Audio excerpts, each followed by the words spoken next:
Okay, so meron po tayong grammatical structure dito.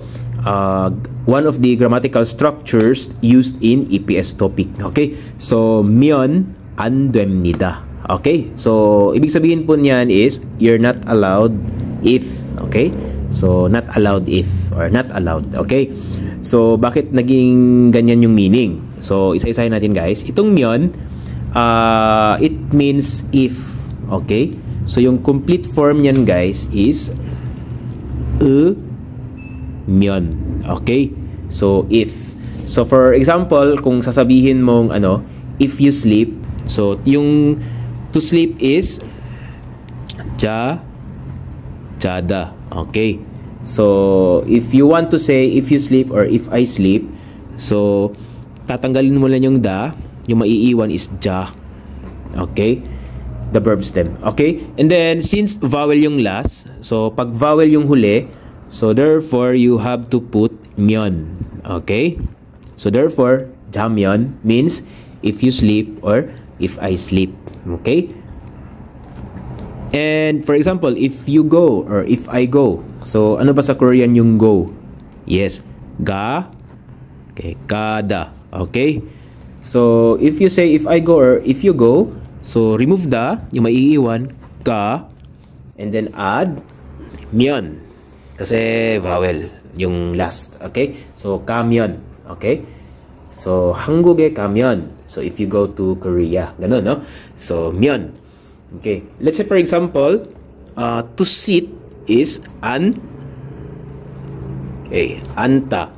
Okay. To sit down. Okay. So, paano mo sasabihin ngayon if you sit or if I sit? Okay. So, remove the. Okay, an. And since dito guys, meron siyang consonant or patchim. So therefore, pag ganyan yung case, yung idadagdag mo is myon. So therefore, 앉으면. Okay? So if uupo. Okay? So 앉으면. Dito, if aalis. Dito, if matutulog. Okay? So that's for myon part. And itong an naman guys, it means not or don't. Depending on the context. Okay? So, let's say for example, an. And if you say mogoyo, okay, mogoyo means eat, diba?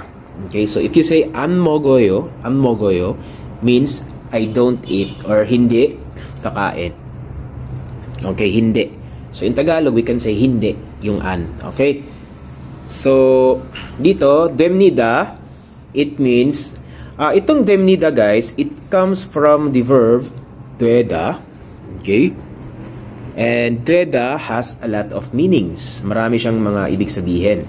So, pwedeng to be possible, to be working, or to be functional, ganun sa mga bagay. Okay? And also to be allowed. So, dito sa sentence na ito guys, dito sa grammatical structure is allowed yung ibig sabihin niya. Okay? Pwede. Ganun. So, therefore, hindi pwede. Okay? 안 됩니다. Hindi allowed. Okay? So, hindi allowed kung gagawin mo yung verb na nandito. Yan po yung ibig sabihin yan.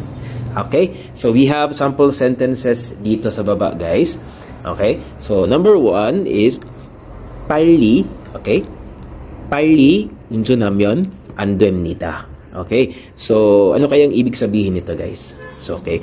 Not allowed if 운전하다. Okay? 운전하다. Yes.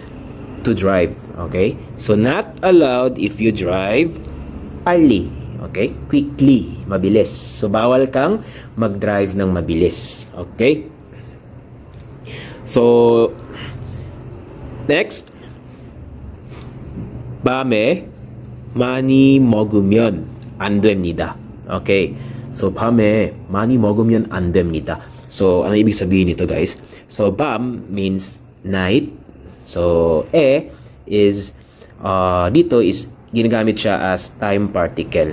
Okay? So, at, yung ibig sabihin. So, at night or sa gabi.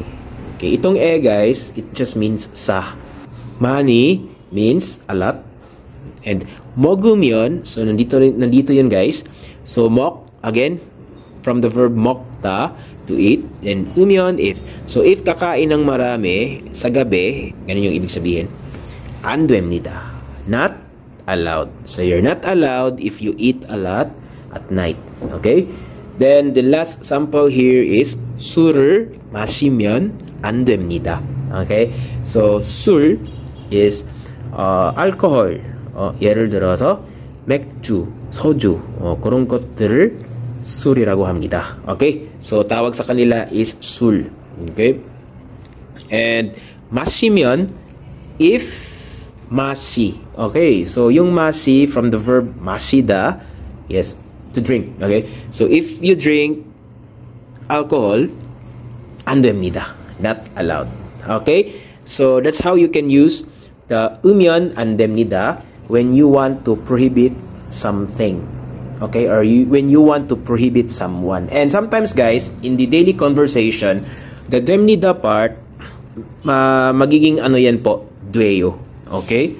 So, yung 됩니다, it becomes dueo. Ganito yan. Okay. So, ganyan yung spelling. Dueo. So, we can just say 빨리 운전하면 안 돼요. In daily conversation style. Then 밤에 많이 먹으면 안 돼요. 술을 많이 마시면 안 돼요. So, ganun po. Okay? So, see you po sa next grammar structure lesson.